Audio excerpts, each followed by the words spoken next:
मैं कुरान हूँ। कहो ए अहले किताब, अपने दीन में नाहक अति न करो और उन लोगों के ख्यालात की पैरवी न करो जो इससे पहले गुमराह हुए और जिन्होंने बहुत से लोगों को गुमराह किया और वे सीधी राह से भटक गए। बनी इसराइल में से जिन लोगों ने कुफ्र किया उन पर लानत की गई दाऊद और ईसा इब्न मरियम की ज़बान से, इसलिए कि उन्होंने नाफरमानी की और वे हद से आगे बढ़ जाते थे। वे एक दूसरे को मना नहीं करते थे बुराई से जो वे करते थे। निहायत बुरा काम था जो वे कर रहे थे। तुम उनमें बहुत आदमी देखोगे कि कुफ्र करने वालों से दोस्ती रखते हैं। कैसी बुरी चीज है जो उन्होंने अपने लिए आगे भेजी है कि खुदा का गजब हुआ उन पर और वे हमेशा अजाब में पड़े रहेंगे। अगर वे ईमान रखने वाले होते अल्लाह पर और नबी पर और उस पर जो उसकी तरफ उतरा तो वे मुनकिरों को दोस्त न बनाते, मगर उनमें अक्सर नाफरमान हैं। ईमान वालों के साथ दुश्मनी में तुम सबसे बढ़कर यहूद और मुशरिकीन को पाओगे और ईमान वालों के साथ दोस्ती में तुम सबसे ज्यादा उन लोगों को पाओगे जो अपने को नसारा कहते हैं। ये इसलिए कि उनमें आलिम और राहिब हैं और इसलिए कि वे घमंड नहीं करते। और जब वे उस कलाम को सुनते हैं जो रसूल पर उतारा गया है तो तुम देखोगे कि उनकी आंखों में आंसू जारी हैं, इस सबब से कि उन्होंने हक को पहचान लिया। वे पुकार उठते हैं कि ए हमारे रब, हम ईमान लाए, बस तू हमें गवाही देने वालों में लिख ले। और हम क्यों न ईमान लाएं अल्लाह पर और उस हक पर जो हमें पहुंचा है, जबकि हम ये आरजू रखते हैं कि हमारा रब हमें नेक लोगों में शामिल करे।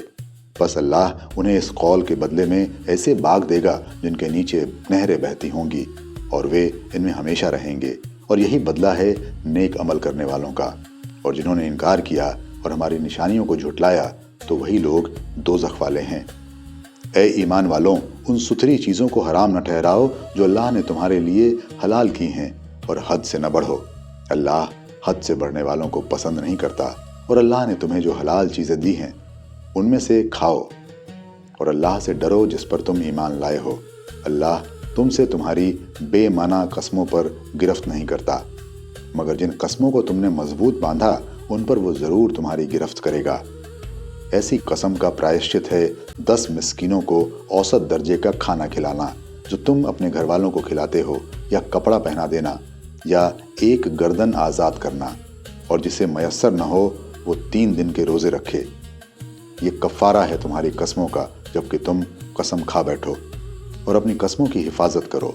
इस तरह अल्लाह तुम्हारे लिए अपने अहकाम बयान करता है ताकि तुम शुक्र अदा करो। ए ईमान वालों, शराब और जुआ और देवस्थान और पांसे सब गंदे काम हैं शैतान के, बस तुम इनसे बचो ताकि तुम कल्याण पाओ। शैतान तो यही चाहता है कि शराब और जुए के जरिए तुम्हारे दरमियान दुश्मनी और द्वेष डाल दे और तुम्हें अल्लाह की याद और नमाज से रोक दे। तो क्या तुम इनसे बाज आओगे? और इताअत करो अल्लाह की और इताअत करो रसूल की और बचो। अगर तुमने उपेक्षा की तो जान लो कि हमारे रसूल के जिम्मे सिर्फ खोल कर पहुंचा देना है। जो लोग ईमान लाए और नेक काम किए उन पर उस चीज में कोई गुनाह नहीं जो वे खा चुके, जबकि वे डरे और ईमान लाए और नेक काम किया, फिर डरे और ईमान लाए, फिर नेक काम किया। और अल्लाह नेक काम करने वालों के साथ मोहब्बत रखता है।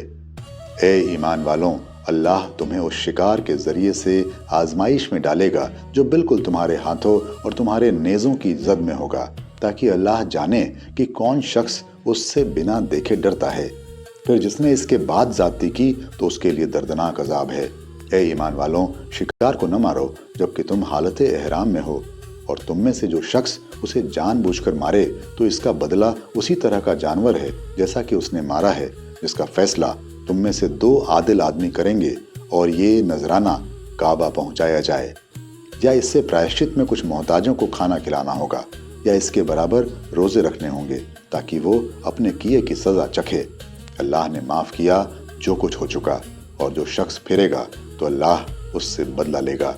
और अल्लाह जबरदस्त है, बदला लेने वाला है।